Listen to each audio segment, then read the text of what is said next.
ay nagpunta sa Gaza. Doon may nakilala siyang isang babaeng nagbebenta ng daliang aliw. Siya ay nagpalipas ng gabi roon kasama ang babaeng ito.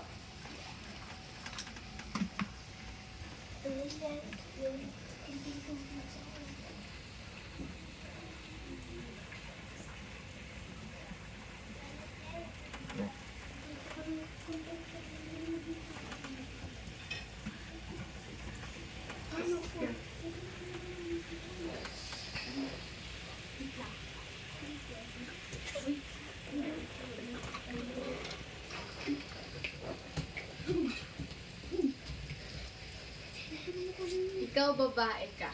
Alamin mo kung anong lihim ng lakas ni Samson at pag nagawa mo ito, bibigyan kita ng isang daan na pila.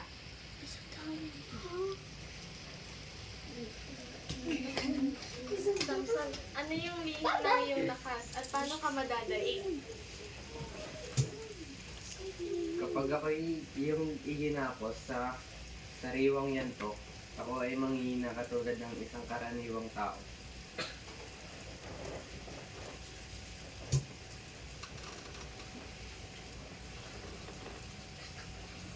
Uy, Samson, may mga taga-Pilisteo.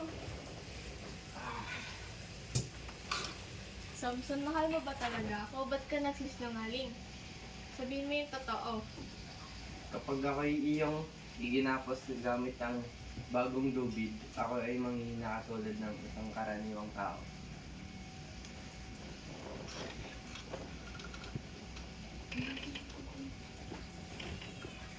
Uy, Samson, may mga taga-Pilisteo.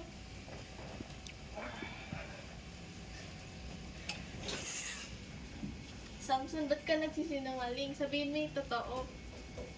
Kapag binuhol-buhol mo ang aking buhok, ako ay manghihina katulad ng isang karaniwang tao.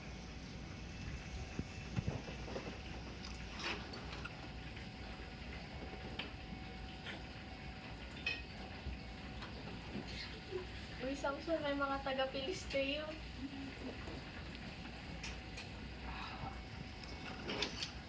Samson, ba't mo ako niloloko? Sabihin mo yung totoo.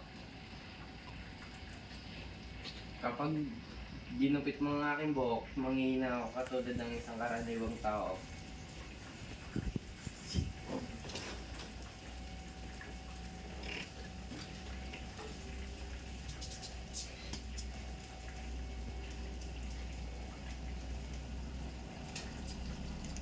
Uy, Samson, may mga taga-Pilisteo.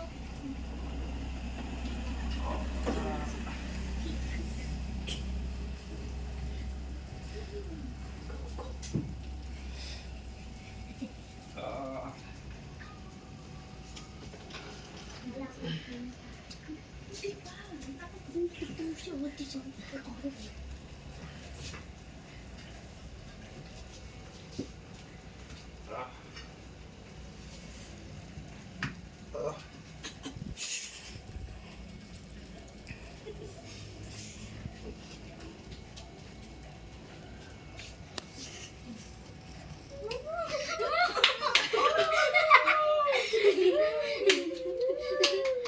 Tawagin mo si Samson dito at pagkatuwaan natin siya. Nangyayon si Ate Dina. Magsalita ka na. Dalhin mo ako sa dalawang haligi ng building na ito. Gusto kong sumantad. O Diyos, bigyan mo sana di ako ng lakas. Kahit ngayon lang. Masaya akong mamamatay kasama ang mga Pilisteo.